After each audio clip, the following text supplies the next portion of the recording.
اس طرح کریں تو کیا بات ہوگی؟ یعنی ہر بات میں اپنی خواہش کی تابعداری کرنی ان کا وتیرہ تھا۔ تو اللہ کے پاک پیغمبر صلی اللہ علیہ وسلم نے اپنی امت کو یہ بات فرمائی، خالف الیہود، یہود کی مخالفت کرنا۔ دوسرا خالف النصارى،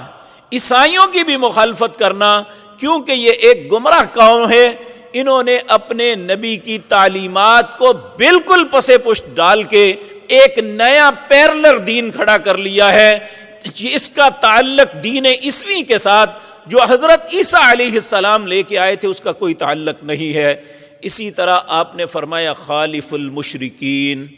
جو اللہ کے ساتھ شریک بناتے ہیں، جو اللہ کے ساتھ دوسروں کو شریک بناتے ہیں، ان کی بھی مخالفت کرنی ہے، کیونکہ تمہارے عقیدے کی بنیاد توحید پہ ہے، اللہ کی وحدانیت، اللہ اپنی ذات اور